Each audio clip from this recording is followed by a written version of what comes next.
Star మా నుంచి తాజాగా ఒక ప్రోమో రిలీజ్ అయింది. ఆ ప్రోమోను ఒక్కసారి చూసినట్లయితే 12వ వారం కెప్టెన్సీ టాస్క్ లో భాగంగా బిగ్ బాస్ ఫైనల్ టాస్క్ ఇచ్చాడు. ఇక ఈ టాస్క్ రీతు వర్సెస్ సుమన్ శెట్టి అన్నట్టు కొనసాగిందనే చెప్పాలి.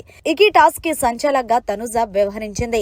ఇక ఇందులో భాగంగానే టాస్క్ విషయానికి వస్తే ఎవరైతే ముందుగా అక్కడున్న స్టెప్స్ ని లైన్ గా పెట్టి అక్కడున్న జెండాని కెప్టెన్సీ జెండాని తీసుకుంటారో వాళ్లే ఈ టాస్క్ లో విజేతలుగా నిలుస్తారు అంటూ బిగ్ బాస్ తెలియజేశారు. అయితే ఈ టాస్క్ లో ముందుగా సుమన్ శెట్టి అన్ని స్టెప్స్ కరెక్ట్ గా పెట్టినప్పటికీ చివర్లో స్టెప్ అనేది బాగా పెట్టలేకపోయాడు. దీంతో తనుజ అంది, సుమన్ అన్న నువ్వు హైట్ తక్కువ కాబట్టి నీకు అందట్లేదు కాబట్టి తర్వాత తీసుకొని పెడుదుగాను అంటూ చెప్పడంతో సుమన్ కంగారుగా లాస్ట్ స్టెప్ అయితే తప్పుగా పెట్టాడు. అయితే ఈ పాటికే రీతు అయితే అన్ని స్టెప్స్ కంప్లీట్ చేసేసి ఫైనల్ గా కెప్టెన్సీ జెండాని తీసుకుంది. అయితే హౌస్ లో ఉన్న కంటెస్టెంట్స్ అందరూ కూడా సుమన్ శెట్టికి సపోర్ట్ చేయడంతో ఇక రీతు చెలరేగిపోయిందనే చెప్పాలి.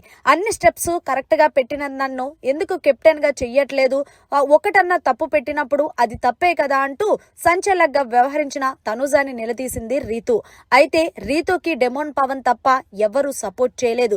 కానీ సుమన్ శెట్టికి హౌస్ లో ఉన్న కంటెస్టెంట్స్ అందరూ కూడా సపోర్ట్ చేశారు. దీంతో సంచాలక్ నిర్ణయమే తుది నిర్ణయం కాబట్టి తనుజ రీతు కరెక్ట్ గా ఆడింది కాబట్టి నేను కరెక్ట్ గా రీతునే కెప్టెన్ చేయాలనుకుంటున్నానంటూ రీతుయే ఈ కెప్టెన్సీ టాస్క్ లో విన్నర్ అయింది అంటూ అనౌన్స్ చేసింది. మరి ఫైనల్ గా రేపు వీకెండ్ వచ్చిన నాగార్జున గారు తనుజ సంచాలక్ గా కరెక్ట్ గా చేసిందా లేదా అనేది చూడాల్సి ఉంది. మరిన్ని లేటెస్ట్ లైవ్ అప్డేట్స్ కోసం చూస్తూనే ఉండండి మీడియా కార్నర్.